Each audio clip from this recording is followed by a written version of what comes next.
This is the dramatic moment NATO and Russian warplanes clashed above the Baltic Sea after a tense standoff over an undercover Russian tanker. Estonian sea and air forces stalked and tried to board an oil tanker thought to be part of Russia's shadow fleet, but it fought back.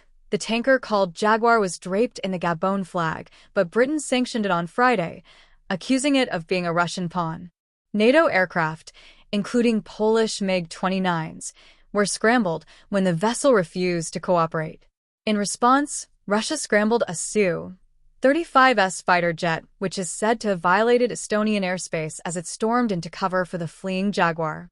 The spectacular clash came ahead of direct talks between Russia and Ukraine, where Vladimir Putin snubbed Zelensky's challenge to meet him in person. In dramatic footage, the Polish NATO plane can be seen tailing the Russian Su-35 in a dogfight over the Gulf of Finland, part of the Baltic Sea.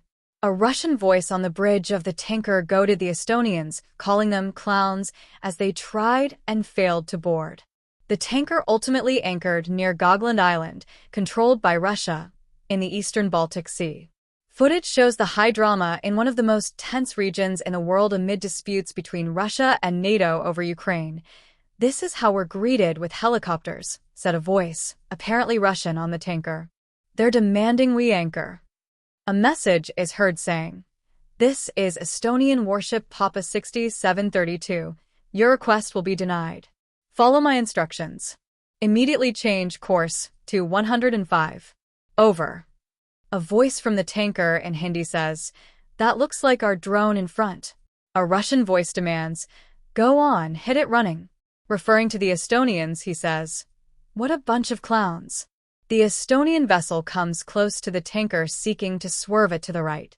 An Estonian A-139 helicopter and an M-28 Skytruck plane of the Estonian Defense Forces were seen circling the vessel, boasting a success against the West, pro-Kremlin news outlet Izvestia reported. Despite the show of force, the Estonian authorities were unable to stop the vessel. The Jaguar ultimately reached Gotland Island, a Russian-controlled territory in the Gulf of Finland, and resumed its route to Primorsk. Russian outlet News Pravda reported, sailors from the Baltic Republic, Estonia, twice tried to land troops from a helicopter. After the extraordinary clash, NATO state Estonia summoned the Russian charge d'affaires in Tallinn, Leonard Salamulin, who was handed a note of protest, accusing the Putin warplane of violating the republic's airspace. Estonian Foreign Minister Margus Tsahkna said, "From Estonia's point of view, this is a very serious and regrettable incident that is in no way unacceptable." He demanded that Russia must face tougher, faster sanctions.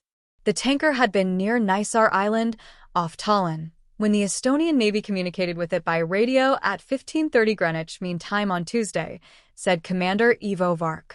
He added that it was sailing without a nationality and Estonia had an obligation to verify the vessel's documents and legal status. The vessel denied cooperation and continued its journey toward Russia. Given the vessel's lack of nationality, the use of force, including boarding the vessel, was deemed unnecessary. Estonia escorted it until the vessel reached Russian waters.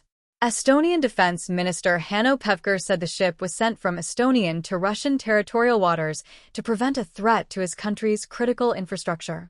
He said, "The issue was the ship's flag state, and our most important goal was to ensure the security of critical infrastructure.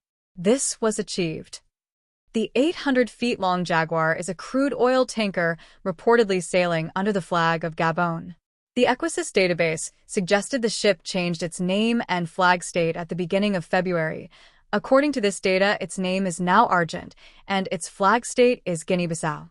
Putin uses a vast network of non-Russian tankers called a shadow fleet to avoid oil sanctions.